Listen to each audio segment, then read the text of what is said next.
bitterness of political life flavors Smoke, although its points of departure and arrival are wrapped in the atmosphere of Russia's dark and insoluble problems. Nevertheless, the two central figures of the book, Litvinov and Irina, are not political figures.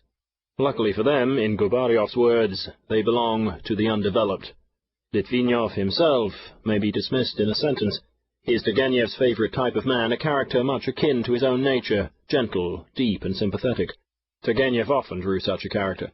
Lavretsky, for example, in A House of Gentlefolk, is a first cousin to Litvinov, an older and a sadder man. But Irina is unique, for Turgenev has in her perfected her type till she reaches a destroying witchery of fascination and subtlety. Irina will stand forever in the long gallery of great creations, smiling with that enigmatical smile which took from Litvinov in a glance half his life, and his love for Tatyana. The special triumph of her creation is that she combines that exact balance between good and evil which makes good women seem insipid beside her, and bad women unnatural. And by nature irresistible, she is made doubly so to the imagination by the situation which she recreates between Litvinov and herself. She ardently desires to become nobler, to possess all that the ideal of love means for the heart of woman. But she has only the power given to her of enervating the man she loves. Can she become a Tatyana to him? No, to no man. She is born to corrupt, yet never to be corrupted. She rises mistress of herself after the first measure of fatal delight, and never giving a whole heart absolutely to her lover, she nevertheless remains ever to be desired. Further, her wit, her scorn, her beauty preserve her from all the influences of evil she does not deliberately employ. Such a woman is as old and as rare a type as Helen of Troy. It is most often found among the great mistresses of princes, and it was from a mistress of Alexander II that Turgenev modelled Irina. Of the minor characters, Tatyana is an astonishing instance of Turgenev's skill in drawing a complete character with a half-dozen strokes of the pen. The reader seems to have known her intimately all his life, her family life, her girlhood, her goodness, and individual ways, to the smallest detail. Yet she only speaks on 2 or 3 occasions. Potugin is but a weary shadow of Litvinov, but it is difficult to say how much this is a telling refinement of art.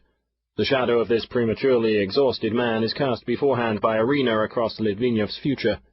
For Turgenev to have drawn Potugin as an ordinary individual would have vulgarized the novel and robbed it of its skilful proportions, for Potugin is one of those shadowy figures which supply the chiaroscuro to a brilliant etching.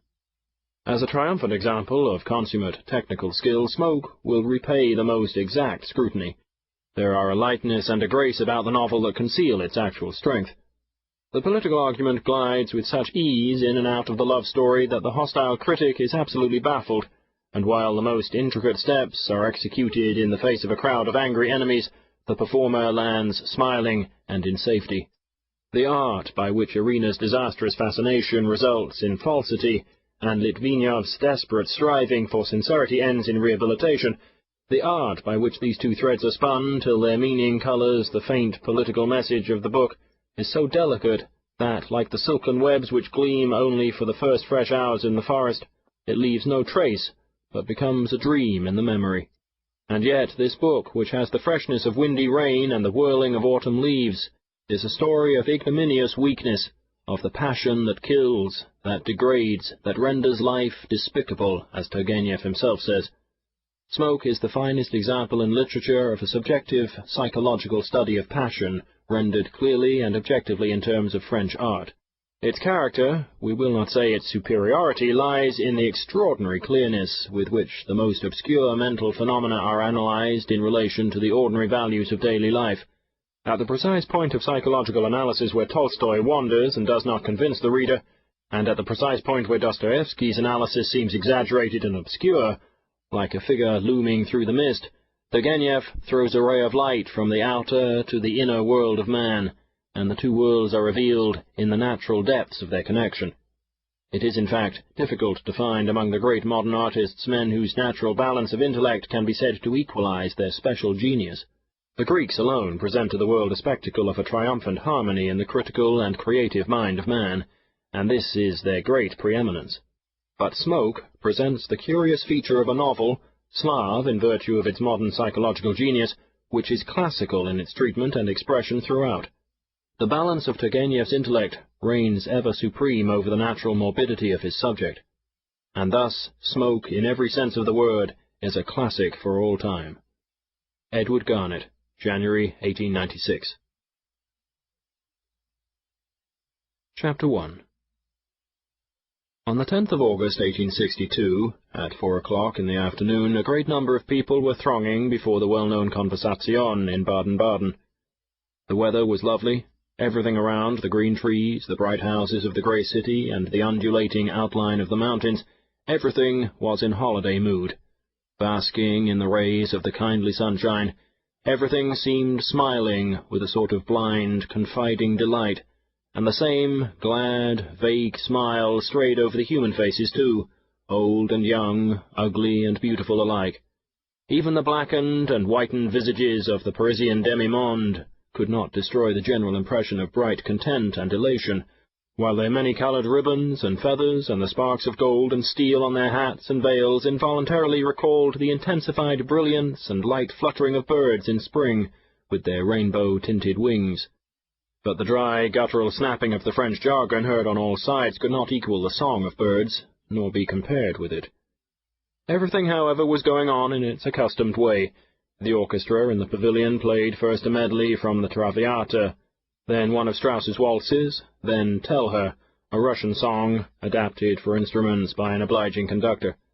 In the gambling saloons round the green tables crowded the same familiar figures, with the same dull, greedy, half-stupefied, half-exasperated, wholly rapacious expression which the gambling fever lends to all, even the most aristocratic features. The same well-fed and ultra-fashionably dressed Russian landowner from Tambov, with wide staring eyes, leaned over the table, and with uncomprehending haste, heedless of the cold smiles of the croupiers themselves at the very instant of the cry, "Rien ne va plus," laid with perspiring hand golden rings of louis d'or on all four corners of the roulette, depriving himself by so doing of every possibility of gaining anything, even in case of success. This did not in the least prevent him the same evening from affirming the contrary with disinterested indignation to Prince Coco, one of the well-known leaders of the aristocratic opposition, the Prince Coco who in Paris, at the salon of the Princess Mathilde, so happily remarked in the presence of the Emperor, "Madame, le principe de la propriété est profondément ébranlé en Russie." At the Russian tree, à l'arbre russe, our dear fellow countrymen and countrywomen were assembled after their wont. They approached haughtily and carelessly in fashionable style, greeted each other with dignity and elegant ease, as befits beings who find themselves at the topmost pinnacle of contemporary culture.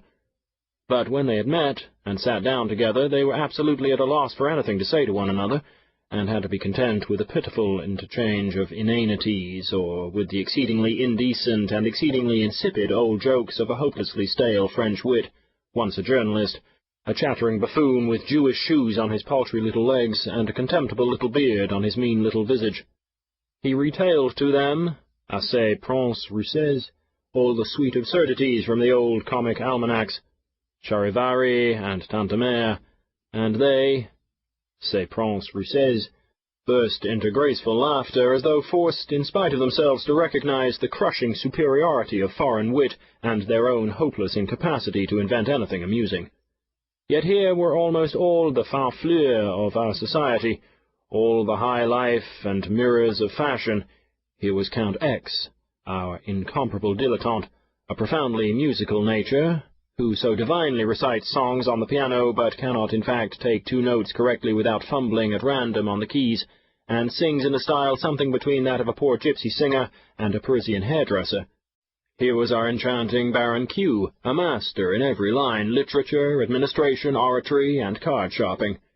Here, too, was Prince Y, the friend of religion and the people, who, in the blissful epoch, when the spirit trade was a monopoly, had made himself betimes a huge fortune by the sale of vodka adulterated with belladonna, and the brilliant General O.O., who had achieved the subjugation of something and the pacification of something else, and who is nevertheless still a nonentity and does not know what to do with himself, and R.R., the amusing fat man who regards himself as a great invalid and a great wit, though he is in fact as strong as a bull and as dull as a post.